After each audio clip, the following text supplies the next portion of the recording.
Всім привіт! Мене звати Антон Тараненко, проект Visit Ukraine. Сьогодні в нас підсумковий випуск. Ми з командою пробіглися головними подіями 21-го і згадали, що ж стало приводом для обговорення. Їх було чимало, але якщо розповідати всі новини, це буде рекордний випуск по часу на нашому каналі. Тому ми згадали топ-10 найцікавіших. Ну і не забуваємо про розіграш. Ці люди залишили кращий коментар. Тому напишіть, будь ласка, свої адреси під цим відео. Ми обов'язково відправимо вам наші фірмові шапки. А за кращий коментар під цим відео ми даруємо фірмовий світшот. Let's go! 24 лютого відбувся старт щеплення. На сьогодні 12 мільйонів українців можуть без перешкод подорожувати світом. В кінці року українці отримали 1000 гривень від президента. Її можна витратити на розваги або квиточки до Дрогобича. Марсіанські хроніки. Цього року одразу 3 країни здійснили місію на Марс. Об'єднані Арабські Емірати, Сполучені Штати Америки та Китай. Ever Given закупорив Суецький канал. 23 березня 400-метровий корабель Ever Given, що йшов під панамським прапором з Китаю до голландського порту Роттердам, сів на милину у найвужчій частині Суецького каналу. Рух однієї з найважливіших транспортних водних артерій у світі було заблоковано протягом 6 днів. Щодня блокування каналу обходилося світовій торгівлі в 9,6 мільярда доларів. Коли корабель все ж таки вдалося зняти з мілини, біля північного та південних входів каналу зібралося близько 400 суден. Іронічно, що за день зняття з мілини в Китаї вантажівка з контейнером Ever Given заблокувала рух на хайвеї. Пряме сполучення з Саудівською Аравією. Лоукостер FlyNAS здійснив перший рейс до Києва вже 11 червня. А вже 3 липня було виконано перший рейс до Львова. Загалом за туристичний сезон Україну відвідало більше 50 тисяч туристів Саудівської Аравії. Переважно саудити обирали Київ, Львів та Буковель. Мільярдери на межі космосу. У 21-му одразу 2 мільярдери здійснили перший комерційний політ у космос. Вони зуміли на розроблених у їхніх компаніях космічних кораблях досягнути лінії Кармана, яка умовно приймається як межа між атмосферою Землі та космосом.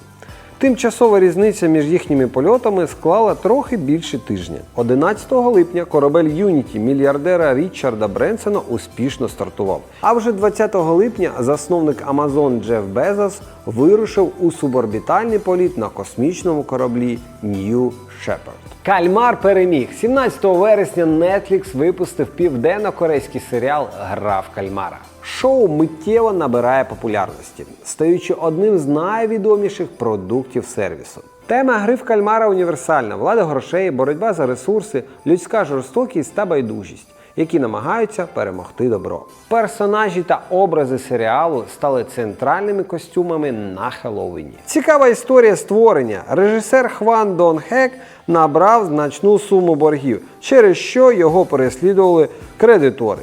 Clubhouse Mania. На початку року багатьох користувачів iOS захопила Clubhouse Mania. Clubhouse – соціальна мережа, побудована на обміні голосовими повідомленнями. Ключовою особливістю стала система інвайтів. Потрапити в чати можна було тільки за запрошенням, у зв'язку з чим деякі навіть примудрилися продавати їх на різних майданчиках.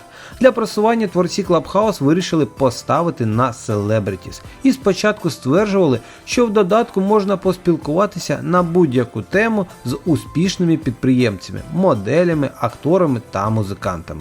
Незабаром популярність почала падати. Не врятували ні відміни інвайтів, ні вихід Android-версії. Був бум на місяць і всі забули. We don't ever crash. 5 жовтня стався найбільший збій у історії Фейсбуку.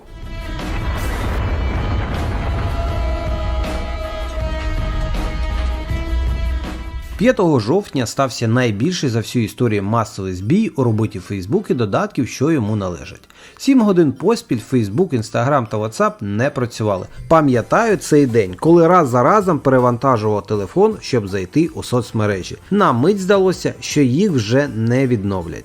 А прикиньте, Инстаграм больше не вернется. За 7 годин статки Марка Цукерберга знизилися на 6,6 мільярда доларів через падіння акцій, а кількість мемів зросла. Наприкінці жовтня компанія Facebook провела ребрендінг і тепер називається Meta. Заявляють, що мета – побудувати мета-всесвіт, який об'єднує Instagram, месенджери Facebook та WhatsApp, VR-проект Oculus та інші сервіси. Новий всесвіт, але віртуальний. Журнал Time визнав Ілона Маска людиною року. Хоча Ілон Маск каже, що наш всесвіт також віртуальний, і він в цьому переконаний. Журнал Time визнав його людиною року за вклад в екологію нашої планети і перехід на електрокари. Так, хлопець з Південної Африки дає зелене світло змінам на краще. Давайте також втілювати свої мрії, і може хтось із нас стане людиною року через кілька років. Недолегалайз. Пам'ятаєте національне опитування? 5 питань від президента.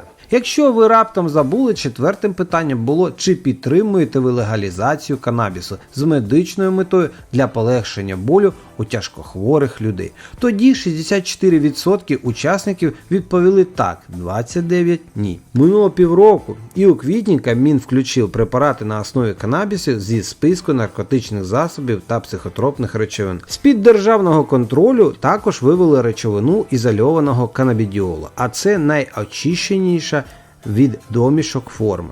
Їхня ціна вкрай висока, наприклад, вартість 20 капсул становить близько 7,5 тисячі гривень. Підводимо підсумки. Це був топ-10 новин за версією Visit Ukraine. Ми і надалі будемо спостерігати, що відбувається в світі та Україні. Це був Антон Тараненко, проект Visit Ukraine. Побачимось!